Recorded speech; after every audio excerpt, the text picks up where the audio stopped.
नमस्कार साथियों, स्वागत है आपका हमारे यूट्यूब चैनल में और हम देख रहे हैं हिंदी नेट से अध्ययन। जो भी हमारा दिसंबर माह में नेट का एग्ज़ाम होने वाला है, उसके दृष्टिकोण से हमने सभी जो है प्रश्नों का विश्लेषण कर रहे हैं पीवाईक्यू क्वेश्चन, तो उसी को हम पढ़ा रहे हैं। ये सब कुछ हम निःशुल्क पढ़ाते हैं और निःशुल्क अध्ययन करने के लिए हमारे चैनल को सब्सक्राइब कीजिए, लाइक कीजिए और शेयर करना मत भूलिए। तो स्टार्ट करते हैं। इससे पहले हमने 11 प्रश्न देखे थे और आज हम 12वां प्रश्न से आगे देखेंगे। मूल धातु से संबंधित वक्रता को कहा जाता है। अभी मूल धातु से संबंधित वक्रता को पद पूर्व वक्रता कहा जाता है, याद रखना। इसके बारे में पढ़ेंगे। मूल धातु से संबंधित वक्रता को पद पूर्व वक्रता कहा जाता है। आचार्य कुंतक ने वक्रोक्ति के जो 6 भेद माने हैं। अभी वक्रोक्ति के कितने आचार्य कुंतक ने वक्रोक्ति के 6 भेद माने हैं। वक्रोक्ति के वे 6 भेद कौन से हैं? विन्यास वक्रता, पद पूर्व वक्रता, वाक्य वक्रता, प्रकरण वक्रता और प्रबंध वक्रता। यह 6 भेद किसने माने हैं? आचार्य कुंतक ने माने हैं, याद रखना। काफ़ी इम्पोर्टेंट है क्योंकि एक प्रश्न का उत्तर देखते समय इससे रिलेटेड जो उत्तर है, जानकारी है, वह भी हम देख रहे हैं। आचार्य कुंतक ने वक्रोक्ति के कितने भेद माने हैं? 6 भेद माने हैं। और वो 6 भेदों के नाम क्या है? विन्यास वक्रता, पद पूर्वार्ध वक्रता, वाक्य वक्रता, प्रकरण वक्रता और प्रबंध वक्रता। ये जो है 6 भेद किसने माने हैं? कुंतक ने माने हैं। अभी पद पूर्वार्ध वक्रता क्या है, यह देखेंगे। तो यह वक्रता का एक रूप है, यानी वक्रता का क्या है? एक रूप है। पद वक्रता में व्याकरण संबंधी प्रयोगों में चमत्कार आता है। अभी जो पद है और उस पद में व्याकरण से संबंधित व्याकरण का प्रयोग करने से जो अर्थ बदलता है, जो अर्थ उत्पन्न होता है और चमत्कार उत्पन्न होता है, इस पूर्वार्ध वक्रता के 10 भेद माना। अभी इस पूर्वार्ध वक्रता के कितने भेद है? 10 भेद है। मूल वक्रता के कितने? 6 भेद है। और फिर पद पूर्वार्ध वक्रता के कितने भेद है? 10 भेद है। 10 रूप है, भेद है। क्रिया के प्रयोग जहाँ पर चमत्कार हो, वहाँ पर क्रिया वक्रता होती है। यह वक्रता धातु रूप प्रयोगों पर आश्रित है, यानी धातु के रूप पर आधारित होती है। वर्ण विन्यास वक्रता। अभी वर्ण विन्यास वक्रता क्या है? इसके अंतर्गत वर्णों के इस प्रकार का संगठन आता है जिससे चमत्कार उत्पन्न हो सके। इसके अंतर्गत शब्द अलंकार, अनुप्रास, यमक, विभिन्न वृत्तियों एवं शब्द गुणों का समावेश होता है। किसमें? याद रखना, ऐसा प्रश्न बन सकता है। शब्द अलंकार, अनुप्रास, यमक, विभिन्न वृत्तियों एवं शब्द गुणों का समावेश किस वक्रता में होता है? तो वर्ण विन्यास वक्रता में होता है, याद रखना। पद परार्ध वक्रता। पद परार्ध वक्रता में क्या है? इसके अंतर्गत अभी पद परार्ध वक्रता में क्या आता है? इसके अंतर्गत पद के परार्ध में संकट विशेषताओं का संकेत है, यानी संकट आने का संकेत बताए। संकट, याद रखना। इसके अंतर्गत पद के परार्ध में प्रकट विशेषताओं का संकेत, यानी जो विशेषता है उसका संकेत बताया जाता है पद परार्ध वक्रता में। यह वक्रोक्ति काल, कारक संख्या, पुरुष उपग्रह, प्रत्यय या पद वक्रता के रूप में अभिव्यक्ति होती है। आगे बढ़ते हैं। वाक्य वक्रता। अभी वाक्य वक्रता क्या है? वाक्य वक्रता के अंतर्गत उदार और सुंदर वस्तु का सुंदर और रमणीय वर्णन होता है। यानी वाक्य वक्रता में क्या है? कोई वस्तु है, उसका सुंदर और रमणीय वर्णन होता है, जो पढ़ते समय ऐसा लगता है कि मैं इसको पढ़ते ही जाऊं, ये खत्म ही ना हो, ऐसा। इसमें एक प्रकार का वर्णन तो स्वाभाविक होता है, यानी एक प्रकार का वर्णन जो है स्वाभाविक होता है, जिसे स्वभावोक्ति रूप में कहा जाता है। और दूसरा कवि की सहज और आहार्य प्रतिभा, यानी दूसरा कवि के प्रतिभा के आधार पर द्वारा अलौकिक या विलक्षण होता है। यानी एक वर्णन जो होता है स्वाभाविक होता है कि ये सुंदर है, ये सुंदर है, बहुत अच्छा है, ये स्वभाव हुआ। लेकिन कोई कवि है तो कवि उसको एक सुंदर है लेकिन एक अलग तरीके से, एक अलग नज़रिया से उसका वर्णन करेगा। जैसे कमल जैसी आंखें, कमल जैसी आंखें, चम्मच जैसा नाक, फावड़े जैसे दांत, ऐसे वो करेगा। ये हमने ऐसे ही बोल दिया, लेकिन ये ऐसा वर्णन करेगा कवि।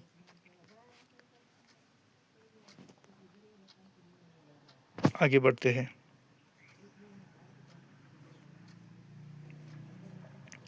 अगला प्रश्न है, लिलिकर बैलेट्स 1978 किन दो कवियों की कविताओं का संग्रह है? ये थोड़ा गलत हुआ, यहाँ पर 1978 दिया है और यहाँ पर 1798 दिया है, तो यह 1798 ही है। ये गलत हुआ है, थोड़ा प्रिंट मिस्टेक हुआ है। लिलिकर बैटेस किन दो कवियों की कविताओं का संग्रह है? यानी लिलिकर बैटेस जो है यह किन दो कवियों की कविताओं का संग्रह है? ये गलत दिया है 1798 में। तो यहाँ पर वर्ड्सवर्थ एवं कॉलरिज, वर्ड्सवर्थ और कॉलरिज इन दोनों के कविताओं का संग्रह है। कौन सा? लिलिकर बैलेट्स। इसके जो है 4 संस्करण प्रकाशित हुए हैं। अभी वो 4 संस्करण और उन 4 संस्करणों का प्रकाशन वर्ष और उनकी भूमिकाओं का शीर्षक काफ़ी इम्पोर्टेंट है, पूछा जा सकता है परीक्षा में। वर्ड्सवर्थ 1795 में कॉलरिज के मित्र बने, यानी वर्ड्सवर्थ और कॉलरिज इन दोनों के बीच में मित्रता कब स्थापित हुई? तो 1795 में हुई। उनके ही सहलेखन में कॉलरिज बैलेट्स, लिलिकर बैलेट्स नामक कविताओं का प्रथम संस्करण 1798 में प्रकाशित कराया। यानी वर्ड्सवर्थ और कॉलरिज इन दोनों के सहलेखन में एक कविताओं का संग्रह निकाला दोनों ने मिलकर, और उसका नाम क्या दिया? लिलिकर बैलेट्स कराया। लिलिकर बैलेट्स को स्वतंत्रतावादी काव्य आंदोलन का घोषणा पत्र माना जाता है। अभी याद रखना, स्वच्छंदवादी काव्य आंदोलन का घोषणा पत्र किस ग्रंथ को माना जाता है? तो उसका उत्तर क्या होगा? लिलिकर बैलेट्स को माना जाता है, याद रखना।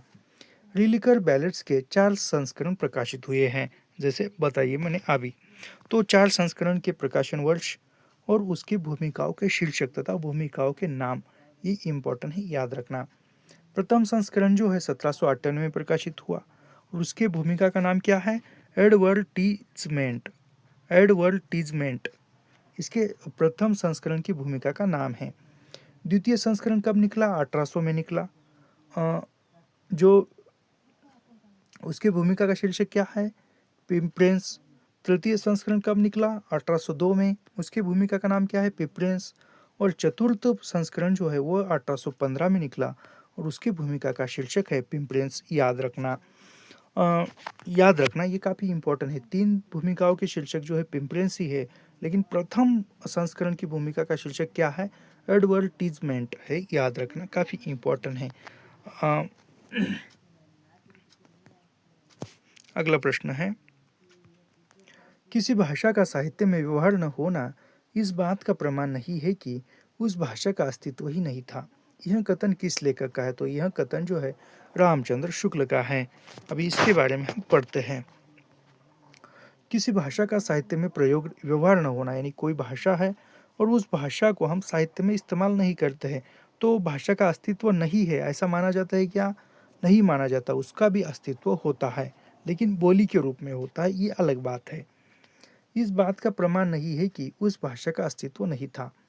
रामचंद्र शुक्ल जी का हिंदी साहित्य का इतिहास, यानी यह कथन किस किताब से लिया गया है? तो रामचंद्र शुक्ल द्वारा लिखित जो हिंदी साहित्य का इतिहास है उससे है। आचार्य रामचंद्र शुक्ल अपने हिंदी साहित्य का इतिहास ग्रंथ में आधुनिक काल के अंतर्गत, यानी रामचंद्र शुक्ल क्या कहते हैं? आधुनिक काल के अंतर्गत खड़ी बोली का पद्य गद्य, यानी आधुनिक काल के अंतर्गत खड़ी बोली का गद्य, इसको कहाँ है? आगे लिखते हैं, यानी इसके आगे चलकर क्या लिखते हैं रामचंद्र शुक्ल? तो लिखते हैं, भोज के समय से लेकर हमीर देव से समय तक अपभ्रंश का काव्यों की जो परंपरा चलती आ रही, उसके भीतर खड़ी बोली के प्राचीन रूप की भी झलक अनेक पद्यों में मिलती है। ये भी प्रश्न, ये भी कथन पूछा हुआ था। उसके बाद आगे है, भला हुआ जो मारिया बहनी मारा कंतु। उसके बाद रामकुमार वर्मा क्या कहते हैं?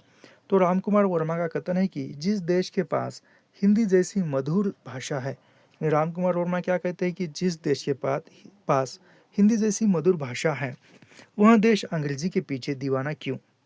यानी हिंदी जैसी मधुर भाषा है तो अंग्रेजी के पीछे दीवाना क्यों है वह देश?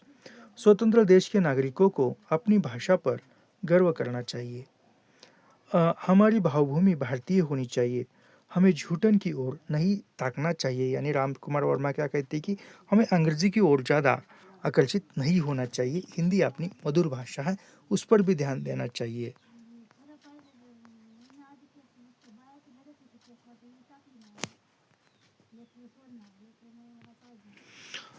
अगला प्रश्न है, एशिया के हरे भरे धर्म जैसे ही वे पश्चिमी विज्ञान की वास्तविकताओं के संपर्क में लाए जाते हैं, सूखी लकड़ियों का ढेर मात्र रह जाते हैं। तो यह कथन किसका है? तो यह हंटर का कथन है, याद रखना है। एक मिनट।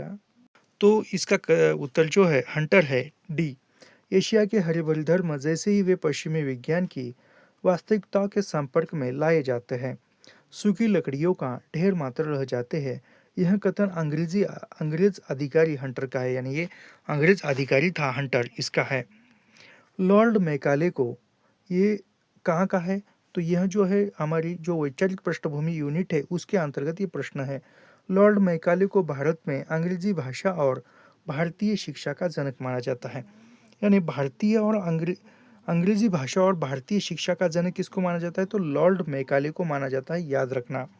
लॉर्ड मैकाले एक सुयोग्य शिक्षा शास्त्री, राजनीतिज्ञ एवं कुशल प्रशासक थे। कौन? लॉर्ड मैकाले, याद रखना। मैकाले के विवरण पत्र का प्रमुख अंश, अभी मैकाले के जो विवरण पत्र थे उसका अंश, उसके अंतर्गत के जो कथन है वह देखेंगे। सरकार स्कूल तथा कॉलेज स्तर पर शिक्षा का माध्यम अंग्रेजी करे तथा इसके विकास के लिए कई प्राथमिक विद्यालयों के स्थान पर कुछ स्कूल तथा कॉलेज खोले जाए। विलियम्स जोन्स भारत के प्रति खास तरह का रवैया रखते हैं। प्राचीन काल अपने वैभव के शिखर पर थी, परंतु बाद में उनका तन होता चला गया। ये मैकाले के जो पत्र थे उसके अंतर्गत का महत्वपूर्ण कोटेशन है। कैंगिन ने अनुच्छेद 15 के द्वारा विधवा पुनर्विवाह लागू किया, यानी याद रखना, विधवा पुनर्विवाह किस अंग्रेजी अधिकारी ने लागू किया? तो कैंगनिंग ने अनुच्छेद 15 के द्वारा, यानी अनुच्छेद 15 के द्वारा विधवा पुनर्विवाह लागू किया। किसने? कैंगनिंग ने, अनुच्छेद 15 के द्वारा, याद रखना। कैंगनिंग के समय में कलकत्ता विश्वविद्यालय बम्बई तथा मद्रास विश्वविद्यालय की 1857 में स्थापित हुआ, यानी याद रखना कैंगनिंग में क्या किया? कलकत्ता विश्वविद्यालय, बम्बई तथा मद्रास विश्वविद्यालय की स्थापना 1857 में किसने? कैनिंग ने स्थापना की थी, याद रखना, पूछा जा सकता है। अगला प्रश्न है, वैज्ञानिक ज्ञान और आख्यान में विरोधी द्वंद्व संबंध पर किस चिंतक ने विचार किया है? तो इसका उत्तर जो है लेवतार्द, ऑप्शन क्रमांक बी जो है सही होगा। आगे बढ़ते हैं। उदंत मातरण को प्रकाशन में लाने का श्रेय निम्नलिखित में से किस विद्वान को दिया जाता है? उदंत मातरण जो पत्रिका थी हिंदी की, उसको प्रकाशन में लाने का श्रेय किस विद्वान को दिया जाता है? तो यह है ब्रजेंद्रनाथ बंदोपाध्याय को जाता है। इसके बारे में पढ़ते हैं। उदंत मातरण को प्रकाश में लाने का श्रेय ब्रजेंद्रनाथ बंदोपाध्याय को दिया जाता है। हिंदी पत्रकारिता का जन्म हिंदी प्रदेश से दूर कलकत्ता नगरी में हुआ, यानी हिंदी पत्रकारिता का जो जन्म है कहाँ पे हुआ? हमें लगेगा कि हिंदी प्रदेश में हुआ, लेकिन नहीं, कलकत्ता में होता है, याद रखना।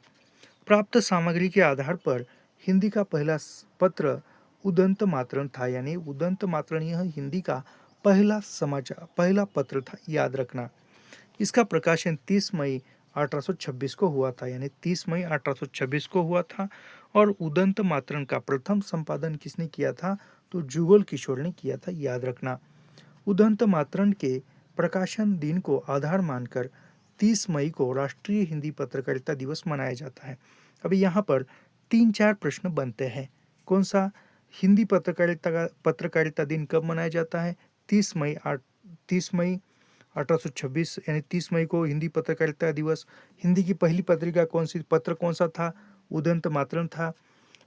उदंत मातरण को प्रकाश में लाने का ये ब्रजेंद्रनाथ बंदोपाध्याय, ये तो पता ही है। और इसके आधार पर उदंत मातरण के संपादक कौन थे? तो जुगल किशोर थे। ऐसे 3-4 प्रश्न बनते हैं, याद रखना। इसी दृष्टिकोण से हम पढ़ा रहे हैं। आगे का है, चौरसिया के खेल मेरे जुग मिलन की आस, नर्द अकेली रह गई रे, नहीं जीवन की आस हो। कबीर की इस पंक्ति में नर्द शब्द का अर्थ क्या है? अभी कबीर की इस पंक्ति में नर्द शब्द का अर्थ क्या है? तो इसका जो अर्थ होगा सी यानी गोटी। इसका अर्थ क्या होगा? गोटी है। तो इसके बारे में पढ़ते हैं। चौरस के खेल में जब दो गोटियां एक जगह इकट्ठी हो जाती है, यानी दो गोटियां हम खेलते हैं और खेलते समय कंचे, गोटियां यानी कंचे, तो उसको खेलते हैं तो इकट्ठे हो जाते हैं, उसकी आशा में ही भक्त भीतर भीतर उतरता है, सब कुछ दांव पर लग जाता है। बस एक ही आशा है कि कोई घड़ी तो आएगी जब दोनों गोटे एक जगह मिल जाएंगे, यानी दोनों आपस में मिल जाएंगे, तब यानी ईश्वर और भक्त जो है उसका मिलन हो जाएगा, जहाँ मैं और तू का मिलन होगा। अगर गोटी अकेली रह गई तो फिर जीवन व्यर्थ है। जीवन का सारा अर्थ परमात्मा में डुबकी लगाने में है, यानी जीवन का अर्थ क्या है? परमात्मा में मिलन होना या परमात्मा की भेंट होना, तभी जीवन का अर्थ होगा, अन्यथा अकेली एक गोटी फिरती रहेगी, घूमती रहेगी। आगे है अगला प्रश्न, अंधेरे में कविता में काव्यवाचक किसे पित्त पित्त को कहकर संबोधित करता है? यानी अंधेरे में जो मुक्तिबोध की कविता है उसमें वाचक, काव्यवाचक पित्त पित्त कहकर किसको संबोधित करता है? तो यह जो है तिलक को संबोधित करता है। इसका उत्तर क्या है? तिलक, यानी लोकमान्य तिलक। इसके बारे में पढ़ते हैं। अंधेरे में कविता में काव्यवाचक तिलक को पित्त पित्त को कहकर संबोधित करता है। अंधेरे में कविता का प्रकाशन है, अभी अंधेरे में कविता का प्रकाशन क्या है? 1961। यह मुक्तिबोध की रचना है। इस कविता में अंधेरा सामाजिक व्यवस्था का प्रतीक है। याद रखना, अंधेरे में कविता में अंधेरा किसका प्रतीक है? तो सामाजिक व्यवस्था का प्रतीक है, याद रखना। कविता में वह और मैं के बीच आत्म साक्षात्कार की प्रक्रिया परस्पर चलती है। किस कविता में वह और मैं के बीच आत्म साक्षात्कार की प्रक्रिया परस्पर चलती है? तो अंधेरे में कविता में चलती है, याद रखना। व्यक्ति अपने आप को भूलकर वह पाने के लिए भटकता फिर रहा है। मैं अकेली सुविधा जीवी वृत्ति को छोड़ नहीं पाता है, क्योंकि उसे अपनी कमजोरियों से लगाव है। अंधेरे में का कविता का पहला यानी अंधेरे में कविता का पहला प्रकाशन कल्पना पत्रिका में 1964 में हुआ था, याद रखने। आशंका के द्वीप में यानी पहली बार अंधेरे में जो कविता थी उसका पहला नाम क्या था? आशंका के द्वीप, जो 1964 में कल्पना पत्रिका में प्रकाशित हुआ था। मुक्तिबोध में अंधेरे में कविता की रचना फैंटेसी में की, यानी फैंटेसी शैली में की हुई है। अगला प्रश्न पढ़ते हैं। अन्याय जिधर है उधर शक्ति, राम शक्ति पूजा का यह संवाद किससे है? यानी राम की शक्ति पूजा, ये गलत दिया है, राम की शक्ति पूजा ये इसका है। तो यह अन्याय जिधर है उधर शक्ति, ये किसका कथन है कविता में? तो यह क्या है? राम जो है विभीषण से कहते हैं, यानी राम का ही संवाद है। अन्याय जिधर है उधर शक्ति, यह संवाद राम ने विभीषण से कहा। पंक्ति है, अभी इस पंक्ति दी हुई है। उत्तरी पा महाशक्ति रावण ने आमंत्रण, अन्याय जिधर है उधर शक्ति, कहते छल छल हो गए नयन, कुछ बुंद पुनः ढलते त्रग जल, रुक गया कंठ चमका लक्ष्मण तेज प्रचंड धस गया धरा में, कवि यह युग मसक दंड। तो यह जो है राम जो है विभीषण से कहते हैं। प्रचंड धस गया धरा में, कवि यह युग पद मसक दंड। कवि का कहना है कि रावणत्व एवं रामत्व के बीच होने वाला युद्ध, यानी राम और रावण के बीच में जो युद्ध होने वाला है कभी खत्म नहीं हुआ। यह युद्ध अपराजय और निरस्त है। इस युद्ध में राम की चिंता का सबसे बड़ा कारण है। यही चिंता निराला के युग की भी चिंता थी, यानी निराला की कविता है तो निराला ने की है। आगे है अगला प्रश्न। नयन चुबही जस महवट नीरु, नागमती योग खंड की पंक्ति में महवट यानी यह नयन चुवही जस महवट नीरु, इसमें महावट शब्द का अर्थ क्या है? यानी महावट शब्द का सटीक अर्थ क्या है? ये यहाँ पर पूछा है। तो माघ की छड़ी यानी माघ की जो झड़ी होती है माघ माह की, वह है। नयन चुबही जस महवट नीरू, नागमती योग खंड की पंक्ति में महवट का सटीक अर्थ है माघ की छड़ी, यानी जो माघ माह में जो झड़ी लगती है बारिश की, वह नागमती योगखंड जायसी के पद्मावत से लिया गया, यानी जायसी के पद्मावत से लिया गया है। और पद्मावत यह महाकाव्य 1540 में प्रकाशित हुआ है। इस परंपरा का प्रौढ़तम काव्य है, यानी जो सूपी धारा है, सूपी काव्य है, उस परंपरा का प्रौढ़तम काव्य माना जाता है पद्मावत। इसकी कथावस्तु को आलोचकों ने दो खंडों में, यानी उसकी जो आलोचना कथावस्तु की है, और उस कथावस्तु को आलोचकों ने दो खंडों में किया है। रत्नसेन पद्मावती के विवाह का पूर्वार्ध, यानी रत्नसेन जो है वह पद्मावती के विवाह का पूर्वार्ध ये है। और दूसरा क्या है, शेष उत्तरार्ध भाग विभाजित करते हैं। पूर्वार्ध को कल्पना प्रस्तुत, यानी जो पूर्वार्ध है उसको क्या कहते हैं, कल्पना प्रस्तुत, यानी कल्पना के आधार पर। और उत्तरार्ध को ऐतिहासिक माना है। वस्तुतः जायसी ने अपना प्रयोजन स्पष्ट शब्दों में व्यक्त करते हुए लिखा है। जायसी ने लिखा है, क्या लिखा है, ओ मन जानी कवित्व अस्कीना, भक यह रहे जगत मह चिन्हा, अर्थात जगत में अपना चिन्ह छोड़ जाने के लिए यह काव्य लिख रहा हूँ। किसने लिखा है, जायसी ने। किंतु फिर भी यह भ्रांत धारणा प्रचलित है कि इसकी रचना सूफी मत के प्रचार के उद्देश्य, यानी इसकी धारणा क्या है, प्रचलित धारणा क्या है, तो पद्मावत का जो लेखन है वह सूफी मत का जो प्रचार है वह करने के उद्देश्य से की थी। जैसे कि जो अन्य काव्य है वह क्या कौन कौन से हैं, अकरावट, आखिरी कलाम, चित्ररेखा, कहरनामा, मसलानामा, ये जो है जायसी के प्रसिद्ध एवं उल्लेखनीय ग्रंथ है। अगला प्रश्न है, झूठा सच में किस शेर का वर्णन, यानी झूठा सच जो उपन्यास था इसके दो शीर्षकों में है प्रकाशित। और ख़ास बात यह है कि हमारे चैनल पर झूठा सच का जो झूठा सच उपन्यास है वह लाइन बाय लाइन पढ़ाया हुआ है और आप देख सकते हो। तो झूठा सच में किस शहर का वर्णन नहीं आया है, तो झूठा सच उपन्यास में कानपुर का वर्णन जो है नहीं आया है। जालंधर का है, लखनऊ का है, नैनीताल का है। नैनीताल कनक रहती है वहाँ पर। जालंधर जो ये रहता है कनक का पति, नाम क्या है उसका याद नहीं आ रहा है, आप कमेंट करके बताइए।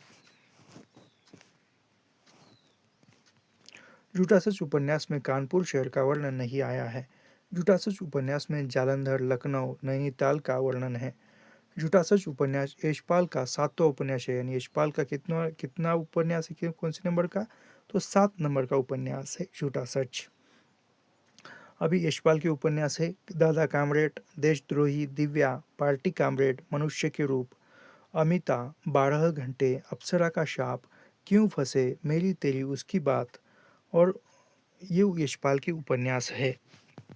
झूठा सच 2 भागों में है, यानी झूठा सच कितने 2 भागों में है। पहले भाग का नाम क्या है, वतन और देश, और दूसरे भाग का नाम क्या है, देश का भविष्य। याद रखना, वतन और देश का भविष्य, यह किस उपन्यास के 2 नाम हैं, या यह किस उपन्यास के 2 खंडों के नाम हैं, तो झूठा सच उपन्यास के नाम है, याद रखना। झूठा सच के प्रमुख पात्र आप हाँ, ये जालंधर का कौन है, तो जालंधर में जो प्रेस चलाता है वो जयदेव पुरी है, अभी याद आया। तो यहाँ पर देखते हैं उसके पात्र झूठा सच के जयदेव पुरी, तारा, कनक, सूद, गील, सोमराज और प्राणनाथ इत्यादि। अभी यहाँ पर एक बात याद रखिए, जयदेव जो है वह तारा का भाई है और जयदेव ही कनक का पति है। जयदेव तारा का भाई है और कनक का पति है। अंतिमता यहाँ पर जो संघर्ष से लड़ती हुई और आगे ये जो निडर स्त्रीत्व होता है या डटकर सामना करने का जो अस्तित्व स्त्री में दिखाई देता है वो तारा में दिखाई देता है, जयदेव पुरी की जो बहन है। और अंतिमतः तारा का विवाह प्राणनाथ से हो जाता है।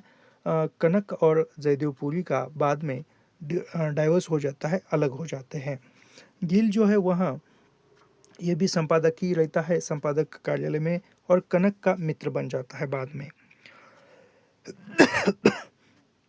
और ये सूद जो है जयदेव पुरी का सहयोगी होता है। इसके आधार पर ही वो कमाल प्रेस का मालिक बन जाता है जयदेव पुरी। सूद ये राजनेता होता है सूद। और उपन्यास के अंत में यानी अंतिम वाक्य है, अंतिम वाक्य से, इस वाक्य से उपन्यास जो है खत्म ही हो जाता है। प्राणनाथ गिल से कहते हैं, गिल आप तो विश्वास करोगे, जनता निर्जीव नहीं है, जनता सदा भूख की मुख भी नहीं रहती। देश का भविष्य नेताओं और मंत्रियों की मुट्ठी में नहीं है, देश की जनता के ही हाथ में है, यानी देश की जनता के ही हाथ में है। तो इससे जो होता है उपन्यास जो है समाप्त होता है। अगला प्रश्न पढ़ते हैं। मुझे उन लोगों से जरा भी हमदर्दी नहीं है जो बातें तो करते हैं कम्युनिस्टों की सी, मगर जीवन है रईसों का।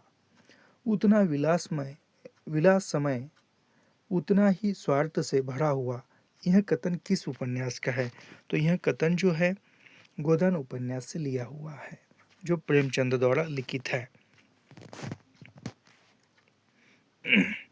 अभी प्रेमचंद के यहाँ पर अन्य उपन्यास देखते हैं। यह कथन गोदान उपन्यास का है। गोदान उपन्यास प्रेमचंद का है। प्रेमचंद को ही कथा सम्राट, साहित्य सम्राट कहा जाता है, याद रखना। उसके उपन्यास है सेवा सदन, प्रेमचंद के सेवा सदन 1918 में प्रकाशित है।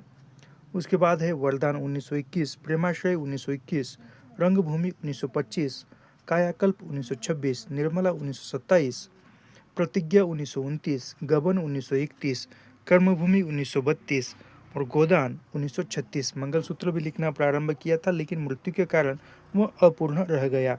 और इसके कुल 11 उपन्यास प्रेमचंद ने लिखे हुए हैं। अगला प्रश्न नहीं, गोदान के बारे में ही है, पढ़ेंगे। गोदान प्रेमचंद का चिर अमर कीर्ति स्तंभ है, यानी कृषक जीवन का महाकाव्य भी कहा जाता है गोदान को। गोदान में प्रेमचंद का संपूर्ण जीवन अनुभव सिमट कर केंद्रीभूत हो गया है। गोदान उपन्यास के पात्र है होरी, धनिया, गोबर, झुनिया, दातादीन, नौखेराम, पठेखरी, झिंगुरी सिंह, पंडित ओमकारनाथ, श्याम बिहारी तंखा, मिस्टर खन्ना, मिर्जा, मालती, राय साहब, अमरपाल सिंह, यह जो है यह गोदान उपन्यास के पात्र है। अगला है और होरी तो काफ़ी इम्पोर्टेंट नायक है इस उपन्यास का। फिर झूठा सच उपन्यास यह यशपाल का है। महिला आंचल फणेश्वरात रेणु का है।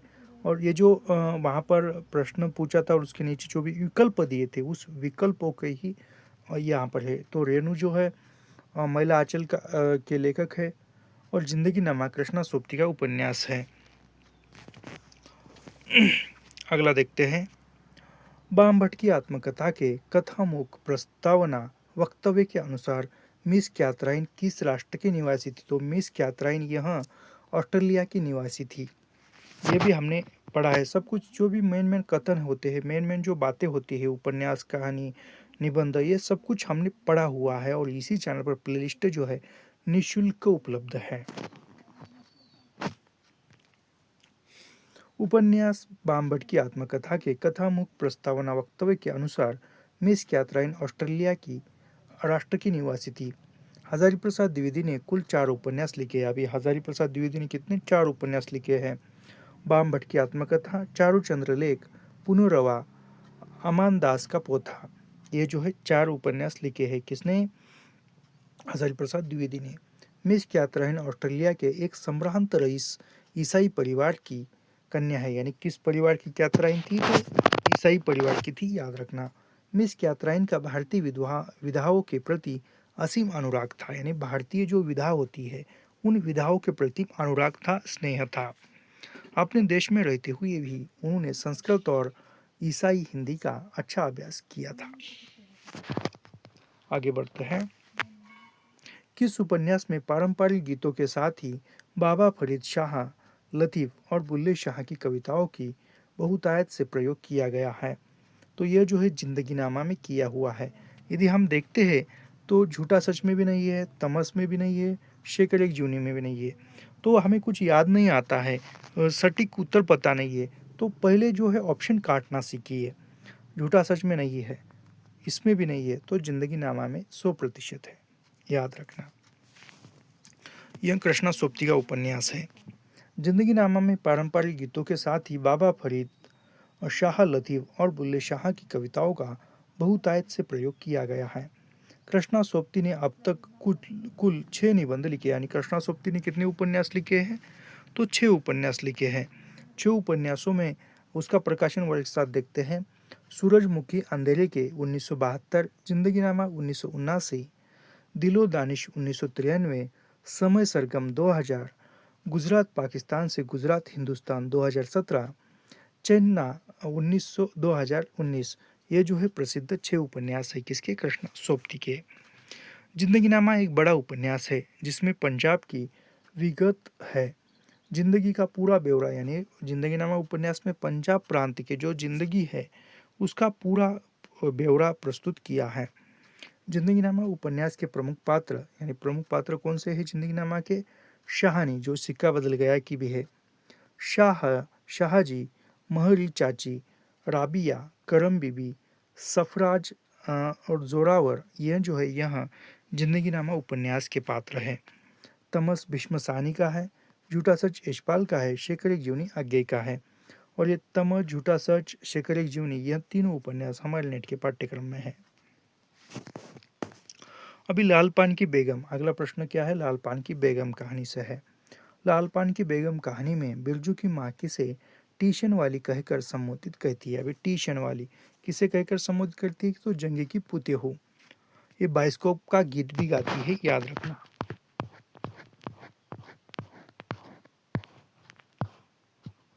ये इंपॉर्टेंट कथन है।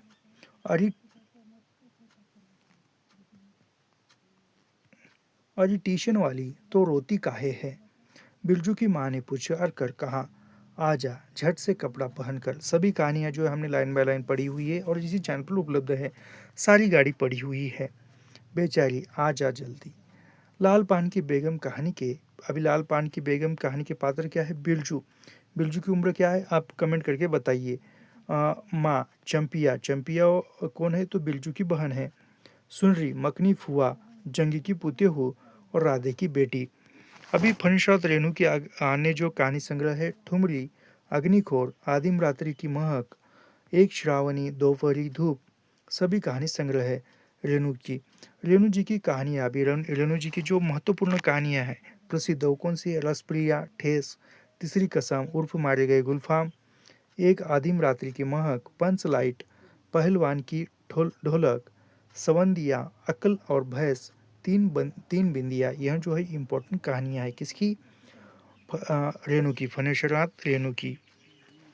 अगला प्रश्न है, चंद्रदेव से मेरी बातें शीर्षक कहानी सर्वप्रथम किस वर्ष प्रकाशित हुई? तो चंद्रदेव से मेरी बातें सन 1904 में प्रकाशित पहली बार कहानी प्रकाशित हुई थी।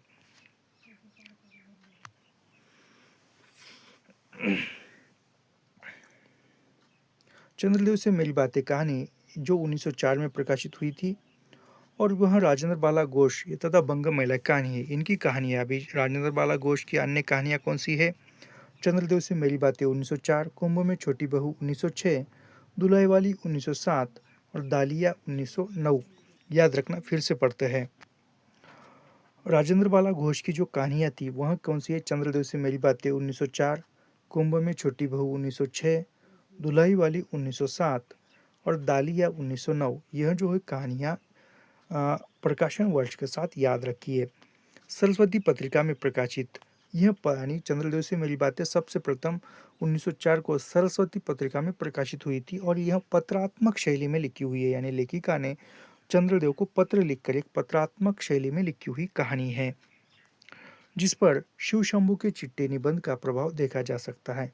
इस कहानी में लॉर्ड कर्जन पर व्यंग किया गया है, यानी किस पर व्यंग किया गया है? तो लॉर्ड कर्जन पर। कहानी में दो मुख्य पात्र है, भगवान चंद्रदेव और स्वयं लेखिका और भगवान देव, भगवान चंद्रदेव। यह किस कहानी के पात्र है? तो चंद्रदेव से मेरी बातें कहानी के पात्र है, याद रखना। आगे बढ़ते हैं। आज तक कभी ऐसा न हुआ, न कभी सुना, गजब हो गया, अंधेर पड़ गया, सिक्का बदल गया कहानी में उपयुक्त कथन किसने कहा? यानी कथन किसने कहा है सिक्का बदल गया कहानी में? तो यह जो है नवाब बीबी शाहानी से कहती है। जो वो लेने के लिए गाड़ियाँ आ जाती है, जब शाहानी घर से बाहर निकलती है हवेली के, तब का वो सब गाड़ियाँ वो देखकर नवाब बीबी भागती हुई आती है और शाहानी से कहती है।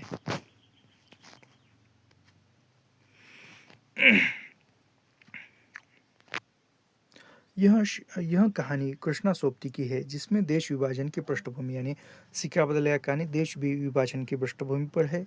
नाते रिश्तों के एकाएक बदल जाने और झूठ में पड़ जाने की पीड़ा का संवेदनशील साक्ष्य है। अभी सिक्का बदल गया कहानी के प्रमुख पात्र है बेगू पटवारी, इस्माइल मस्जिद के मुल्ला यानी इस्माइल कौन है, मस्जिद के मुल्ला, जेलदार, रसूली, नवाब बीबी इत्यादि पात्र हैं।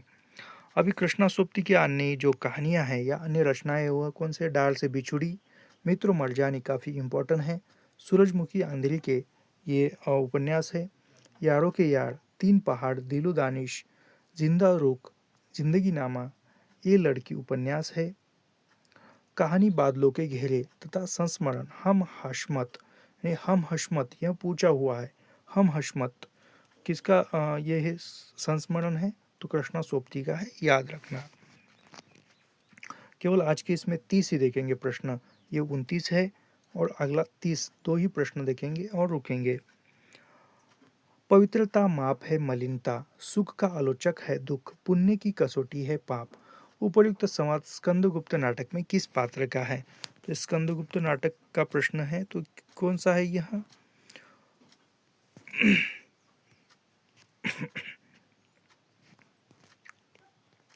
पवित्रता की माप है मलिनता, सुख का आलोचक है दुख, पुण्य की कसौटी में पाप। उपर्युक्त संवाद स्कंदगुप्त नाटक में देवसेना का है, किसका? देवसेना का है। इसके प्रमुख अब स्कंदगुप्त नाटक के प्रमुख पात्र कौन से हैं, तो उसके प्रमुख पात्रों में है देखो स्कंदगुप्त, कुमारगुप्त, गोविंद गुप्त, पर्णदत्त, चक्रपालिक, बंधु वर्मा, भीम वर्मा, मात्रगुप्त, प्रपंच बुद्धि, शर्वनाग, कुमारदास, धातुसेन, पुरगुप्त, भट्टार्क, पृथ्वीसेन, प्रख्यात कीर्ति, देवकी, अनंत देवी, देवसेना, विजया, कमला, रामा, यह क्या है, तो यह स्कंदगुप्त नाटक के पात्र है, याद रखना, जो जयशंकर प्रसाद का लिखा हुआ है। स्कंदगुप्त का कथन, अब स्कंदगुप्त का कथन क्या है, अधिकार सुख कितना मादक और सारहीन होता है। ये पूरे नाटक में काफ़ी इंपॉर्टेंट कथन यही लगता है मुझे तो। अभी जयशंकर प्रसाद के नाटक कौन से हैं, सज्जन 1910 में प्रकाशित होता है, कल्याणी परिणय 1912, करुणालय 1912, प्राशित 1913, राजश्री 1915, विशाख 1921, आजाद शत्रु 1922, जन्मय जय का नाक एक 1926, कामना 1927, स्कंदगुप्त 1928, एक घुट 1930, चंद्रगुप्त 1931 और ध्रुव स्वामिनी 1933। ये कालक्रम के साथ याद रखिए, पूछा जा सकता है।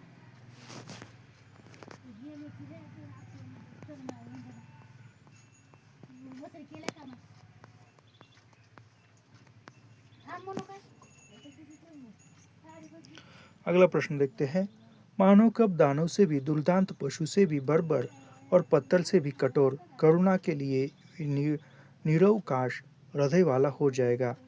नहीं जाना जा सकता।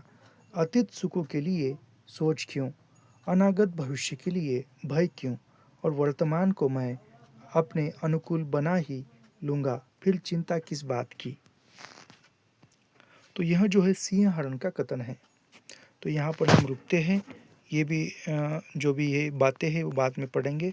तो ऐसे ही अध्ययन करने के लिए हमारे चैनल को सब्सक्राइब कीजिए, लाइक कीजिए और शेयर करना मत भूलिए। मिलते हैं नेक्स्ट वीडियो में, धन्यवाद।